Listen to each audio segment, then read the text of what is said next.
This is Bruce Friedman of Adult Site Broker, and welcome to Adult Site Broker Talk, where every week we interview one of the movers and shakers of the adult industry, and we discuss what's going on in our business.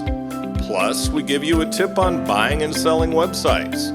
This week we'll be talking to Karl Edwards of You Love Jack.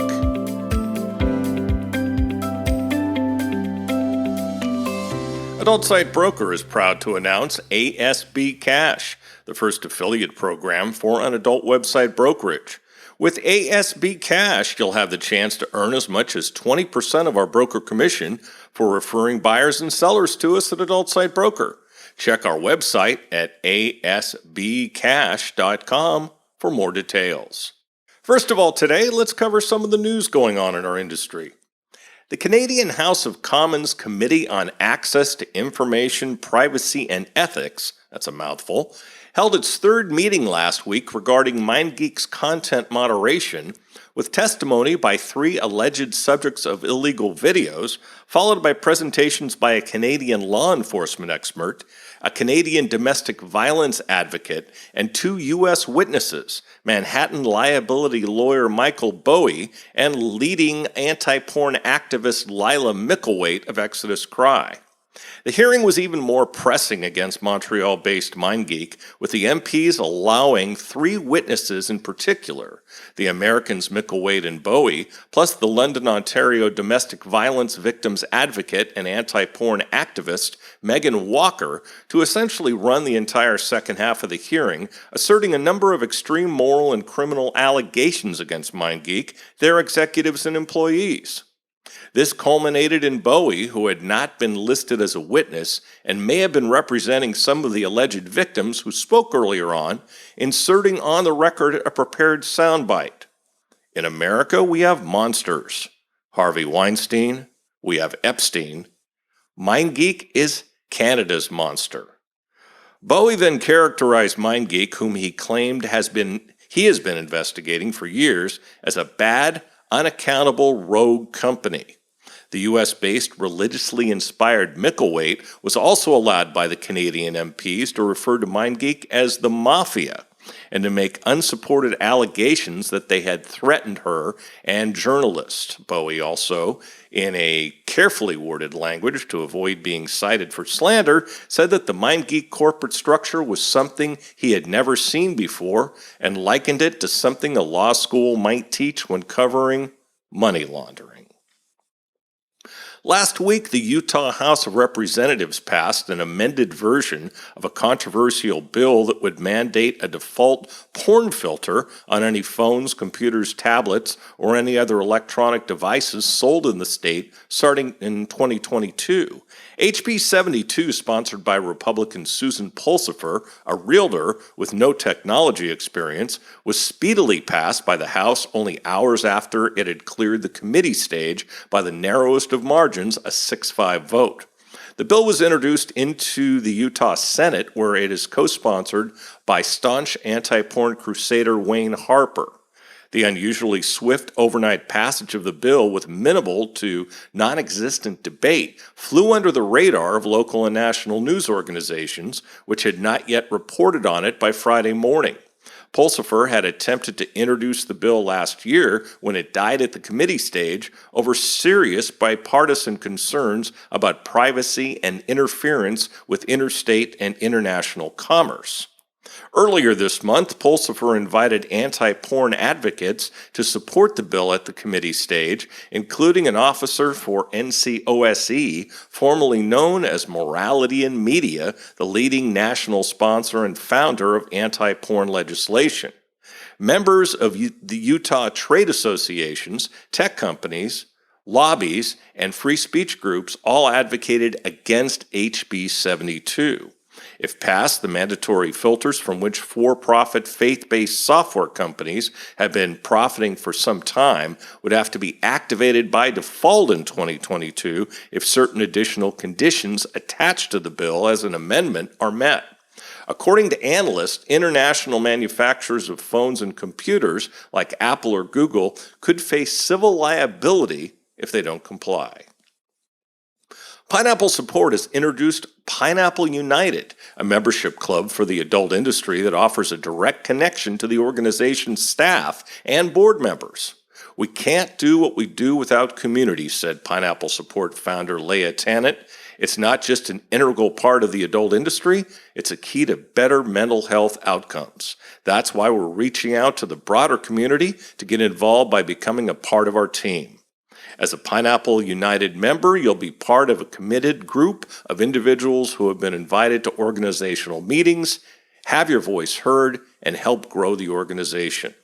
The following Pineapple United support packages are available to the industry: Mango, $10 a month; Banana, $25 a month; Kiwi, $50 a month; and Passion Fruit, $100 a month. Sponsorships are also still available. Visit pineapplesupport.org for more details. Adult Site Broker is a proud sponsor of Pineapple Support. Now let's feature our property of the week that's for sale at Adult Site Broker. We are proud to announce for sale one of the top escort and adult entertainment directories in the world. This is a highly successful directory for escorts, massage, dancers, and fetish providers. The site continues to grow at a rapid pace. Despite the pandemic, 2020 profits were actually still up.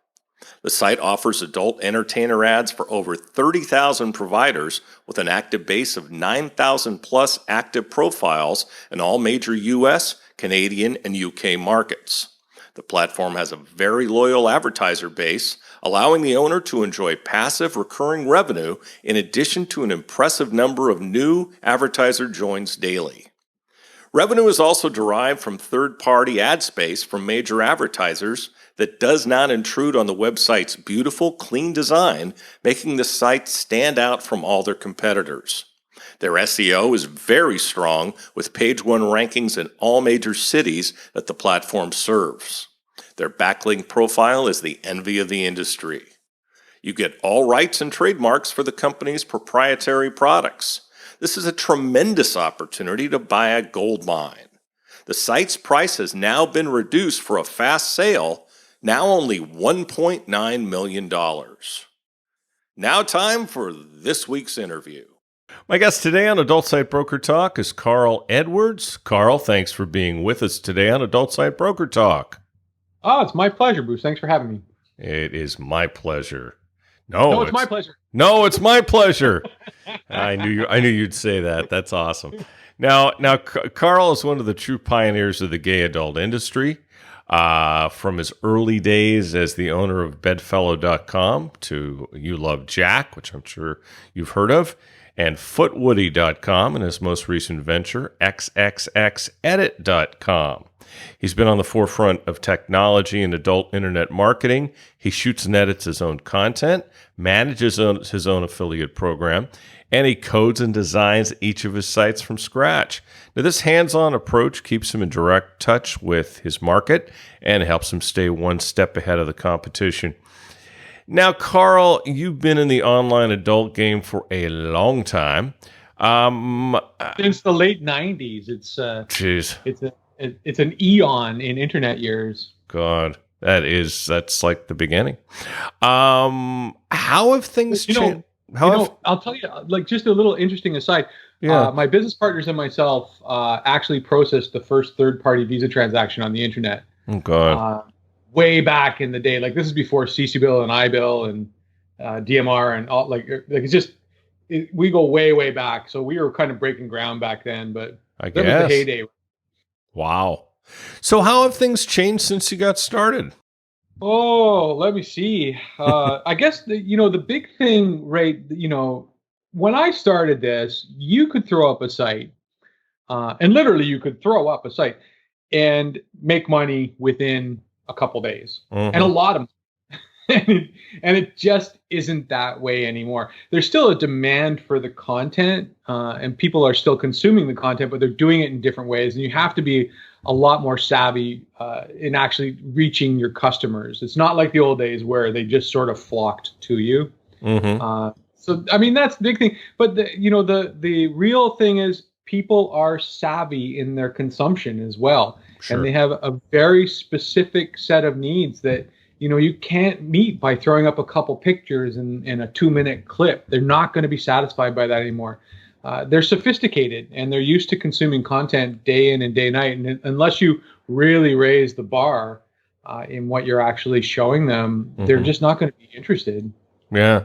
Yeah. Now, back then, I mean, the entire internet almost was porn, right? Well, as far as I was concerned, it was. It's funny. I go back. My background in the internet. There's a company like a service provider in Canada called Simpatico, which is run by Bell Canada. It's one of the big telcos in Canada. Right. And they when they first started, Simpatico was sort of staged. It was set up to be like Canada's AOL, only without sending you a million CD-ROMs in the mail. And I was actually working for Simpatico. They hired me to program their children's entertainment website. Oh, that's hilarious. It was like early days of JavaScript and Netscape 2. And, I made all these crazy games like Squash the Teacher and Fart Piano and all these fun things that kids would love. And it was like the Wild West. Like we would just make stuff and see if it worked. And it was a lot of fun to go to work every day.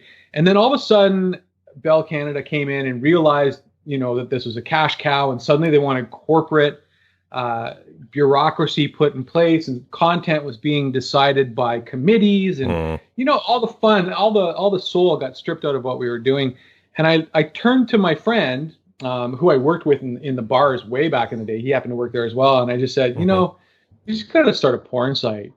And it was like dot dot dot, right? you cut to the map as the plane flies across the ocean, and next thing you know, we've got Bedfellow, and it's the the largest gay porn site on the internet. So, wow. And I say next thing you know, it's like 2 years later with working 18 hours a day and being really savvy with our media buys and really figuring out how to make the thing work. It wasn't like, I don't want to make it sound like it was easy, but it was compared to if we started today, right? Well, you didn't have the competition then. That's right, but the competition that we did have was fierce. Really? It was just a different group. Like it's funny because back then there was like 3 or 4 big sites that were our competition. And now it's 3 or 4 big sites that control all the traffic. So it's slightly different, but it's sort of the same. Sure. Now, is the market as strong as it once was? And why do you think it is or isn't? Well, I think yes and no. I like I said, I think there's still a lot of, that was a nice S sound. There's still, I think there's still a lot of demand for this kind of content, but the way that people are consuming it, I mean, everyone's aware that they can get content for free. Yeah. The tube sites have sort of pounded it into people's brains that this is not something that they have to necessarily pay for unless they want something very specific. Right. So when I say it's fragmented, I mean, people are buying smaller and smaller slices. They're still consuming a lot en masse, but they're not necessarily buying a lot. So it's you gotta sort of pry the money out of their hands, right? Yeah, no, absolutely. Now, why do you shoot your own content? Why not just buy it from a content provider? Oh, that's easy. If I don't shoot it, it sucks. and double on that wasn't no, I was going to say that wasn't a pun or anything, was it? I don't need Edith Wharton to tilt her fan at me on this one. No, I mean, really, I have such high exacting standards. My background is in photography. I got my degree in photography. I have a Bachelor of Fine Arts in photography. Wow. From 1990. I'm that old. So I've always been an image maker. And 1990, you're not old, dude. What? I'm 10,000. I turned 55 this year. Oh, and, I got you beat. You probably remember in the 80s and 90s the Freedom 55 commercials where people were walking around bragging that they were able to retire when they're 55. Yeah. Like, wouldn't that be nice? I don't think retirement's part of anyone's future anymore. We just work until we drop, right? No. But no, I've always been an image maker, and it's something that matters a lot to me. And making something that not only looks good, but tells a story effectively. Even if that story is you take off your clothes and you suck his dick, like that's still the storytelling still has to happen in a way that's sophisticated enough for the audience that is consuming. right? Well, yeah, and especially with all of the options they have, if you're if you're not good, you die. Well, that's just it. And yeah, there's a lot of free stuff out there. And the advantage we have as content producers, I'm sorry, it's the new age content creators, Yes. is that the stuff that's out there for free typically really sucks too. People will always find a way to pirate something. I mean, the internet Mm-hmm. democratized the means of distribution, which meant someone like me could actually produce and sell content on the internet relatively easily. But that also means other people can pirate it and redistribute it as well. Yeah. So that's something we're always going to live with. And I think since day one, it's always been about staying just ahead of that curve, just one step ahead. Sure. If you pirate the stuff I made last week, someone's still going to buy the stuff that I made this week. Jeez. I'm still a little bit ahead of the game, right? So what are you doing about piracy? Nothing. Hmm. No, I mean, I'm being flippant. It's there's not much you can do. It'll always be there. If I encounter content in my travels, I'll send the DMCA notice and it gets taken down. But I'm just a small guy, and I'm a small organization, and I tend to create a sense of community around what I do. Sure. So people aren't coming there like it's Amazon to buy stuff and return it or redistribute it. They're coming there to consume it, and incidentally, piracy will happen. Incidentally, people will share it in the wrong spots. Incidentally, one or two people will come in and be like, "Yeah, now I've got this, and I can put it on this pirate site." But that's I keep hearkening back to Hillary Clinton talking about the basket full of deplorables, and really, I think what she was saying is like those people. I don't think she was saying those people are deplorable. I think she was saying that's a small percentage of what I have to deal with. And if I can appeal to the larger sense of community of the people that are coming to my site, my energy is better spent producing content for that than fending off the piracy on the backside, right? Yes, and we got lots of deplorables in the United States. That's for damn sure. One less tomorrow at noon, right? What's that? One less as of tomorrow at noon, unless you're a Trump supporter, in which case it'll be terrible to see him go tomorrow at noon. Yeah, we're recording this actually the night before Inauguration Day. It'll drop sometime in February, but it's a grand day. Actually, it's the 20th here, so it's a grand day today. It's a grand day in Canada too. I know.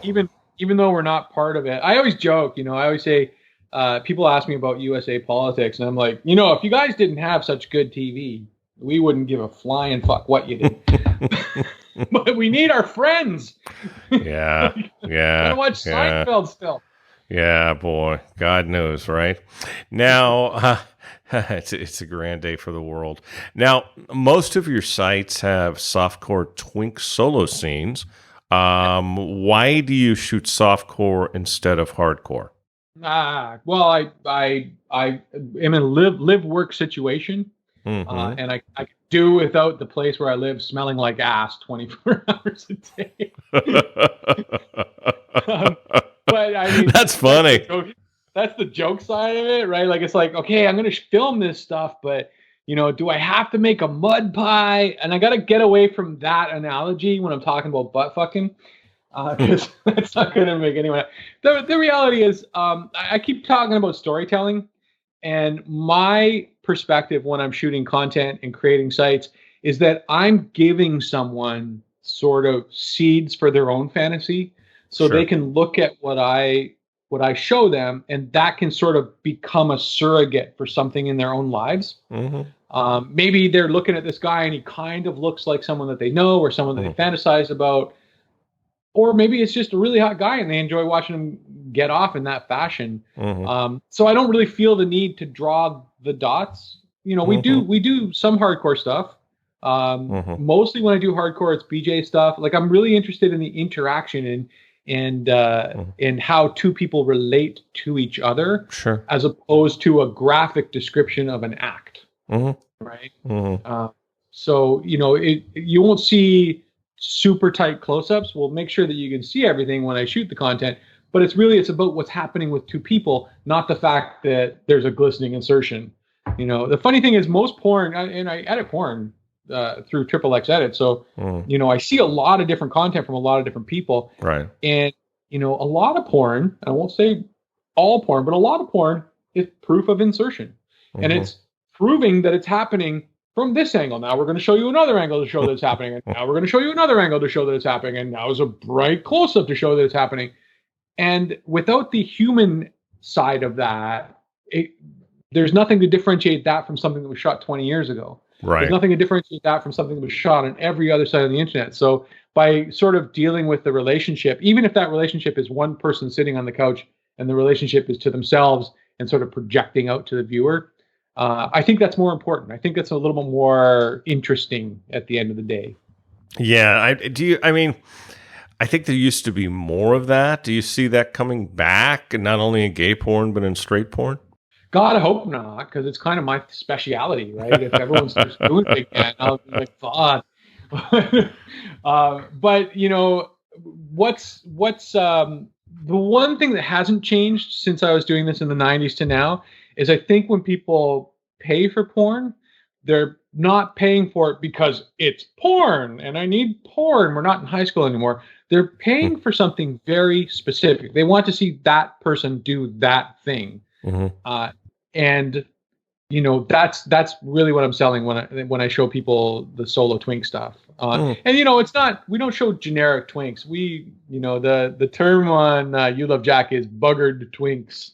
And that's not a twink who has been anally penetrated. It's a twink that's slightly off. They've got quirky good looks. They're kind of, buggered. But somehow that makes them better, right? They're more approachable. Interesting. Now, you started a foot fetish site called footwoody.com. Now, is gay foot fetish a big market? Oh, God, yeah.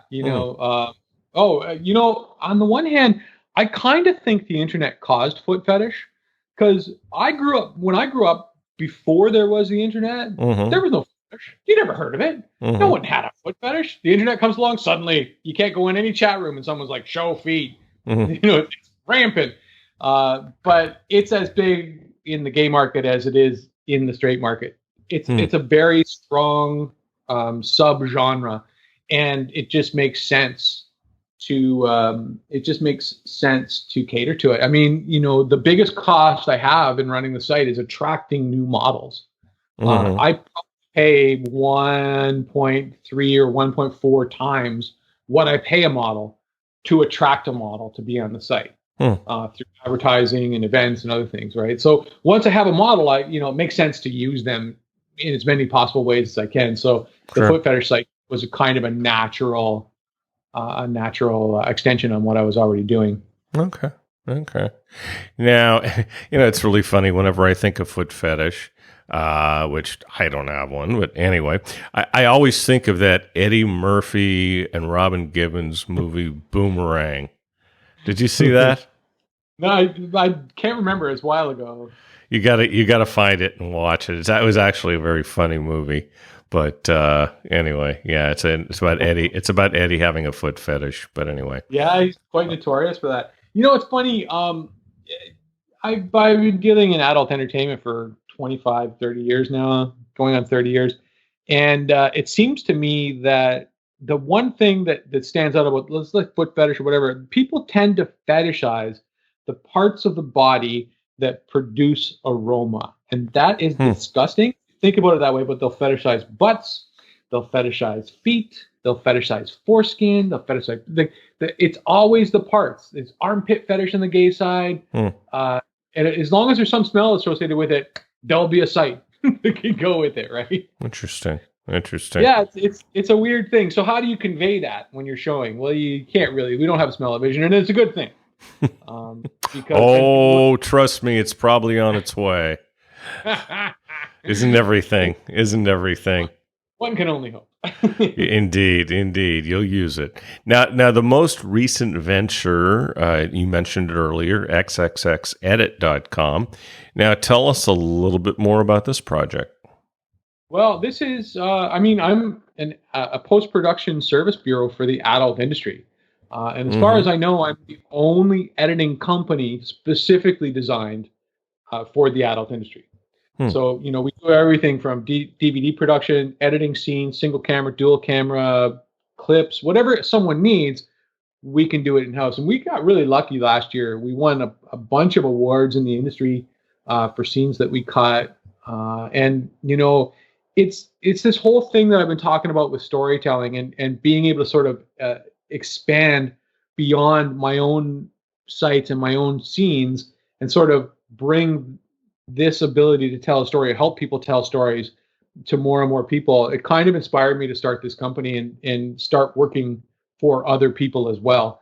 And the big part of what I do when I'm working with other clients, it's not just send me your content, I'll send you a scene, but I'm talking with them and I'm helping them understand the mechanics of dual camera shoots and mechanics of how to make a single camera look like two cameras, and how to shoot for the edit and how to actually convey the storyline that you're trying to convey, because that's probably the one thing that everyone struggles with the most. They'll shoot their scene, but the intro, they'll shoot their scene and it takes 3 or 4 hours to shoot an hour's worth of content, but the intro is 2.5 minutes and it takes them 3 hours because they just don't understand the mechanism by which to actually create that. So it's been really rewarding so far, and I've been working with some really great people, and it's just amazing to see people sort of take little ideas and make their work, grow and sort of evolve in a very short period of time. It's really amazing. So, hey, this is my plug, right? If anyone's got some editing work out there, I'm here to help you. our poor editors. There you go. We've got almost 60 years worth of adult experience in the editing shop, and since the lockdown, there's not a lot of jobs going around. Sure. Not a lot of people are producing anymore. So well, not a lot of shooting going on. No, it's really a problem. But that'll be the end of the industry before visa fines will, right? Yeah, we won't talk about that. I did, though. I brought it up. I'm the worst. Yeah. Now, don't worry about it. Now you have your own sites. You kind of alluded to it, but what made you interested in editing other people's content? Well, yeah, it's just that. It's just what I said, right? It's really just about helping other people get their content to the next level. And I'm not going to do it for every Tom, Dick, and Harry that comes along. If you're a Dick or a Harry, I'm not going to be that interested in working with you. But mostly I'm working with my friends in the industry, sure, and sort of just helping them with production design and production consultation and getting the stuff going. I mean, the actual banging out the scenes, that's easy stuff, right? As long as you've got the right equipment, just about anyone can do that. Probably not as well as I personally can do it, but that's another story altogether. But it's really about just bringing this sense of telling a story and the importance of story in every aspect of the adult industry. And then we're way beyond the, did somebody order a pizza? It's way more sophisticated than that now. And even if the story is as simple as, we went back to this guy's house and had sex, that takes some structure in order to tell that story. So it's effective and believable, right? It doesn't have to be believable. It has to be plausible. Yeah. It's not always the pool boy anymore. Huh? No, and even when it is, it's not. Yeah, it's really funny. We've got a guy that cleans our pool, and I always call him the porn star. Anyway, you're funny. I don't know. Now when you're when you're doing the editing, do you ever find yourself rolling your eyes? Do you mean rolling your eyes or trying to gouge my eyes out? Yes. No, listen, when you do it as long as I've done it, the single foundational aspect of what I do is that none of this content affects me in a sexual way anymore. No, what I'm saying is, do you ever think to yourself, God, this is really bad? Oh yeah, all the time. but that's my job, is to fix that, right? As Well, an editor. sure. It's to make it as good as possible. Right. Right. Yeah, yeah. And it doesn't really get to the point where, there's a couple of jobs that I've had where I've thought, if they were trying, I don't think they could make it look this bad. Like if someone was trying to be ironic, they would stumble and it wouldn't be as bad as it is. But everyone has a bad day. The same company turns around the next shoot and it's fantastic. So you've got to take the good and the bad, and we're all humans, and we don't always come to the shoot with our A game on, right? So it's not about rolling my eyes. The stuff that is frustrating as an editor is when I can't convey the right information, so that people keep making the same mistakes. Sure. Or they keep, not mistakes, but they keep shooting things in a way that makes it more difficult to assemble. Right. Right. You just realize that, well, these people have been doing it their way for 20, 25 years. I'm doing it my way. And it's the lack of communication. It's my lack of communication that brings me there. So it's all my fault, Bruce. Now, how much of the editing is gay content, and how much of it is straight content? These days, it's almost exclusively gay. I was doing straight content when we first started the thing up. Yeah. And it was interesting to notice the difference from the gay industry to the straight industry. What? Now tell me about that. All the straight stuff that I edited, and it could just be that the people that found me and wanted me to do their work was all rape fantasy. And this is not what the straight market is entirely. No. But it's interesting that it was that, and then I get to, as opposed to the gay side, where it's a sort of, all of the stuff that I'm working on is sort of like this sort of flight of fancy, sort of modeled after some type of movie experience with a big story arc that goes through it. Yeah. And then the straight side is like, bitch, get on the ground. And she's like, it's a funny thing. The rape scenes are always the same, right? It's rough and push and push and push. And at the end, the girl's like, oh, I love this. This, I got to tell you, it's a good way for them to lose their processing. Well, that's just it, right? Yeah. As we found out from, that was slightly different. There are many issues. And sometimes I think we're our own worst enemy. What's the single most important thing for content producers to remember in today's market? Oh, I'm going to say don't underestimate your customers. And this goes back to this concept of story and production value. I don't think, we don't need every scene to be a multi-million-dollar pirate movie. It's Jenna Jameson reference, right? It's not that, but there's a sophistication now that people have in how they consume this content. And if you underestimate that, you're just going to lose someone forever. And you can never get back. So once you've got someone's eyes, you've got one chance to get them, and your content has to. Yeah, content has always been important since day one, but even more now. Yeah, because there's so much of it out there. So you have, it's like going to a gay bar versus going to a straight bar. If you're a gay guy, you go to a straight bar, there might be another gay guy there, and you got a better shot than if you go to a gay bar. There's 100 gay guys there, and half of them, or most of them, are way better looking than you are. If you have to compete against all the free stuff, there has to be a reason for someone to pay for your content. Yeah. And it's going to be story, it's going to be production value, and that's not just the best cameras, the best lights, although that helps, but it's the way in which you actually present the content in the. And, you can't just shoot the same scene over and over with different people standing in it. Yeah. It's got to be. And there's people out there that are doing a great job of it. The guys at Falcon do a great job of it. The guys at Raging Stallion now do an amazing job of it. If I think Helix does a great job with that. And, you look at what's going on with OnlyFans and all the derivatives of that entire phenomenon, and the way that those guys are catering to their market. There's lessons to be learned there. Oh, big time, big time. On that, by the way, on that vein, how is that business model affecting your business?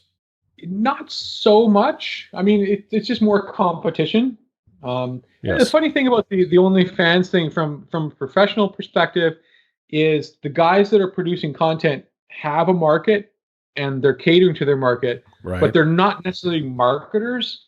They don't necessarily extend beyond what they've already done. Yeah. And it's a funny thing, like OnlyFans, there's no previews there. Hmm. Like, there's no way for people to go there and browse. So you go there specifically to get something that you already know about. Whereas the people who come through my site might be like, "Hey, I want to see what this is about." So I've got the chance to sell them when they get to my front door Yes. on what I want them to do, or how, how I could get them off on that particular day. Yeah. Now, how important is technology for adult sites? Does everyone need the latest gear like 4K or 8K cameras? Yeah, no, I mean, it's a funny thing. Everyone says you go through all these websites and they'll have all these 4K banners all over it. 4K is still one of those things where there's no way to deliver this content yet. Hmm. But a 4K camera looks way better than a 1080p camera. So Right. if I shoot 4K and deliver in 1080p, it's going to look better. Hmm. But it's all catchphrases. It's just like, remember when 3D was a thing like 10 years ago, and everyone had to get 3D cameras? Yeah. Or remember when VR was a thing like 5 years ago, and it was going to change the? It doesn't. At the end of the Hmm. day, that the technology blips on the radar Hmm. don't change the industry. The industry is about producing content, and it's about stories, and it's about giving people the experience that they're after. Right. How you wrap it is usually just a gimmick, right? So Hmm. yeah, I'm a techno snob. Hmm. I've always got the latest gear.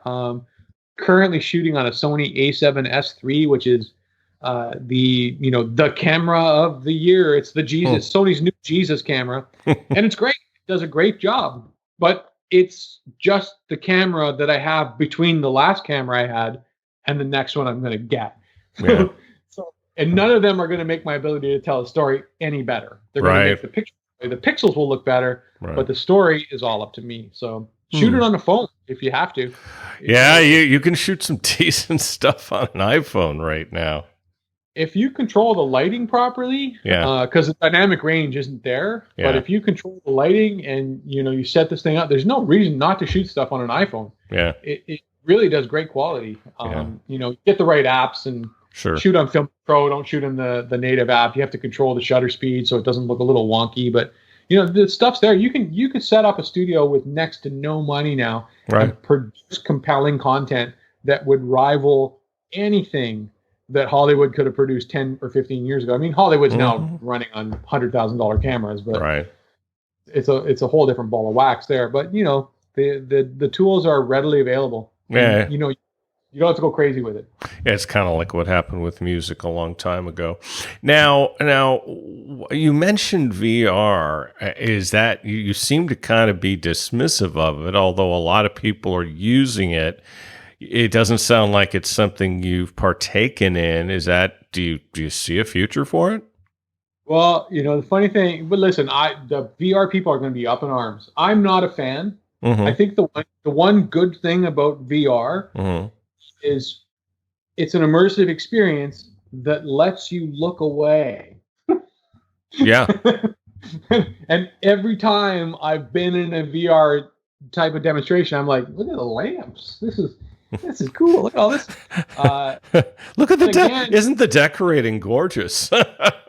it's I don't think VR delivers on its promise because the camera is still stationary. And until Mm. I can actually walk in the scenes and maybe walk around and get a different point of view on what I want to look at, it's not as compelling to me personally.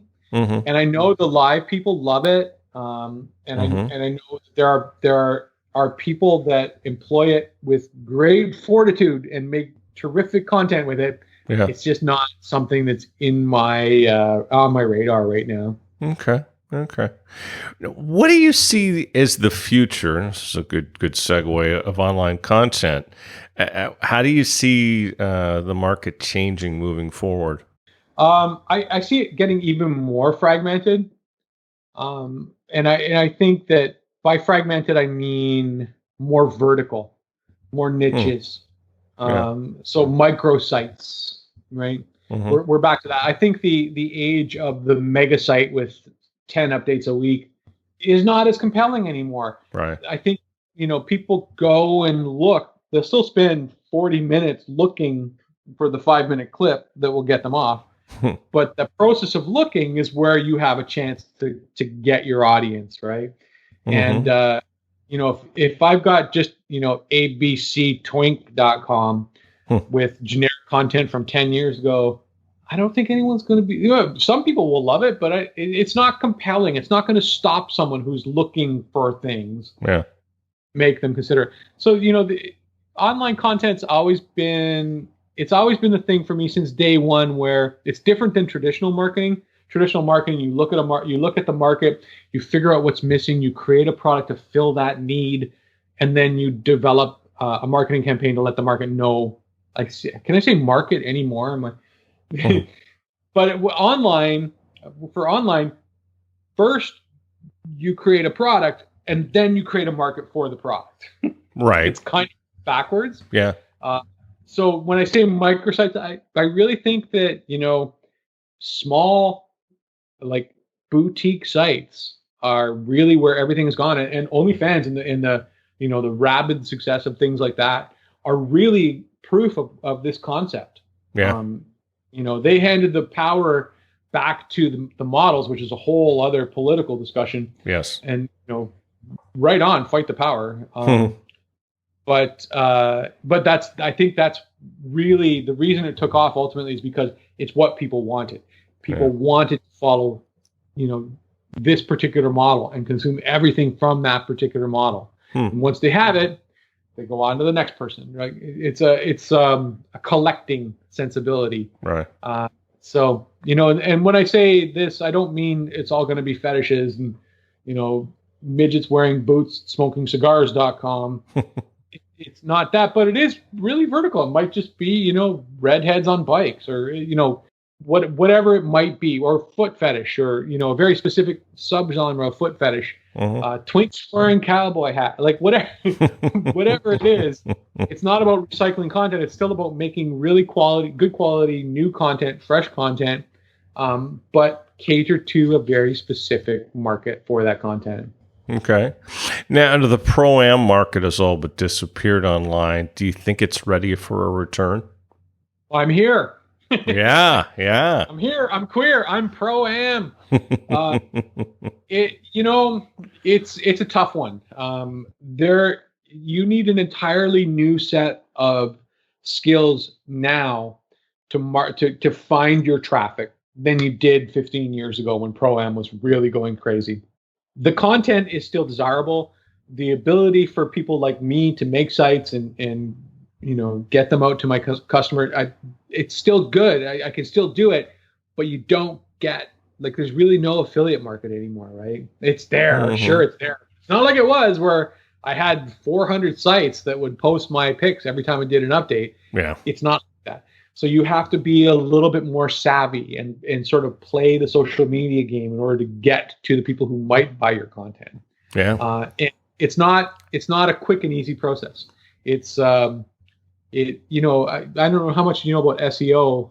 Hmm. I run a street photography website as well, Hmm. and my entire SEO strategy for the past, search engine optimization, the strategy for the past 5 years has been long-term content based. Produce content that the search engine will search engine friendly content Hmm. that it still has value, that can actually get the people who are looking for that content's eyes on it eventually. So Sure. it's the same thing, right? Now we have to sort of dance through social media not allowing adults, or not wanting adults. There's Hmm. different rules to what sites you're on, but there's ways to get to your customers, but it's not as easy as it was. So I think the pro-am is set for a resurgence, but it's going to be a new kind of webmaster that can do it, Hmm. Now, or an old like me. Very old. You're not old compared to some people, like the guy asking you questions. Now, You crypt keeper. now, what other advice do you have for content creators and site owners today? Oh, don't take your customers for granted. Don't think that your customers are stupid. Hmm.